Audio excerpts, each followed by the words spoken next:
Last year, the Toyota RAV4 was the top-selling passenger automobile in America. People gravitate towards the RAV4 because it has all the qualities that you look for in an affordable, practical vehicle for everyday use. It has decent fuel economy, ample interior space, and the reputation of durability and reliability that comes with this Toyota badge over here. So today I'm going to show you the entry-level Toyota RAV4, the LE trim. And we're going to analyze its design and user experience and figure out why it's such a popular car. So let's get to it.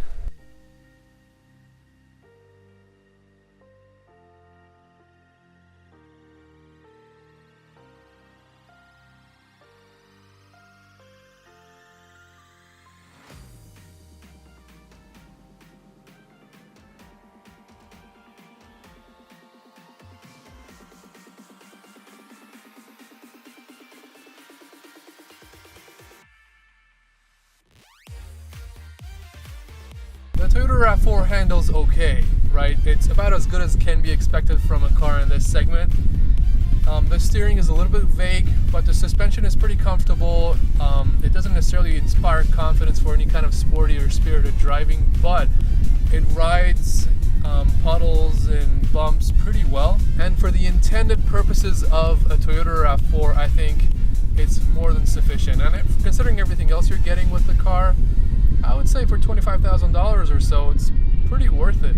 The 2018 RAV4 is powered by a 2.5 liter 4-cylinder engine that produces 176 horsepower, made it to a 6-speed automatic transmission, and the unit has an average fuel economy of 26 miles per gallon with 23 in the city and 30 on the highway. So the fuel economy is okay.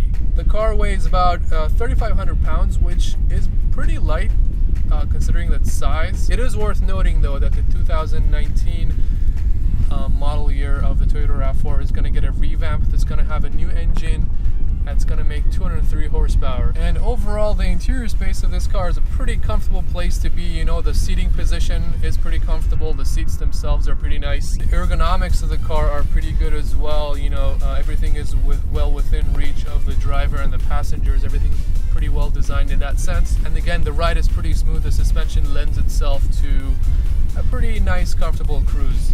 The quality of everything also, like I mentioned, is pretty decent. Nothing is flimsy, nothing feels like it's gonna come apart like you have with some other cheap cars, but it's nothing to write home about either. It's basically there to do its job, and it does its job pretty well, and it's pretty solid overall. And of course, as far as practicality, this is about as versatile of a car as you can find on the market because it has the happy medium of everything.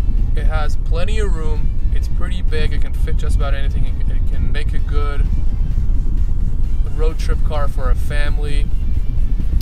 But on the other hand, it's not too big, it's not such a gas guzzler that you would feel uncomfortable to use it as your daily driver by yourself.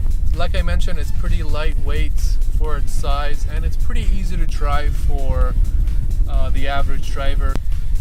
And I think that's just the reason why this segment and the RAV4 specifically have been so successful, is because they provide the consumer with pretty much everything that they need all within one car.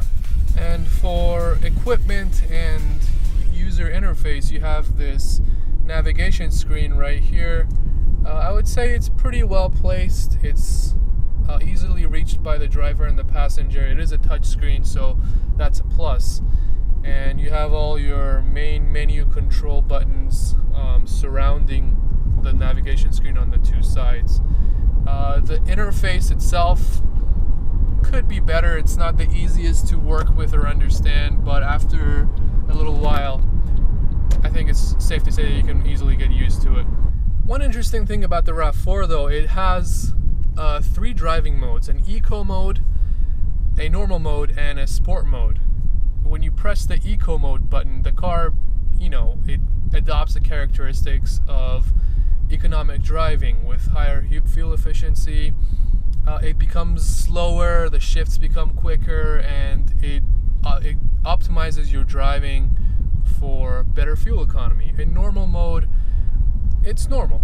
It doesn't necessarily take anything away from your driving experience, but it doesn't add anything. The sport mode, however, I feel is somewhat of a unnecessary driving mode for this car, because let's face it, the RAV4 is not really meant for any kind of spirited driving. So all it does is just makes the ride more harsh and less comfortable, makes the car just a little bit jerky, and worst of all, it really hurts the fuel economy as well. So I really don't see any point in driving the RAV4 if you're an owner of one in any other mode other than eco.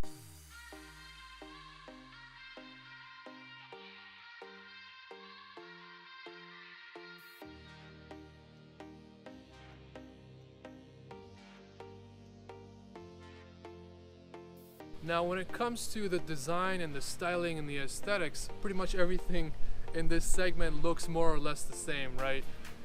Everything has the same silhouette, the same proportions, and a lot of cars even have the exact same window graphic. But the RAV4 does have an interesting design theme going on, whether it's the shape of the taillights, the character lines on the side, the utilizations of the different forms and shapes. I would say Toyota's done a decent job of making the RAV4 look somewhat unique. And I think with the design of the interior, they've done a nice job of creating a nice overall theme all around, with the utilization of the different materials, the separations, the lines. And I think, again, for this class of car, it's a nice effort in my opinion. Probably one of the nicer interiors in this class. This is one of my favorite things about the car, the way these seats fold down.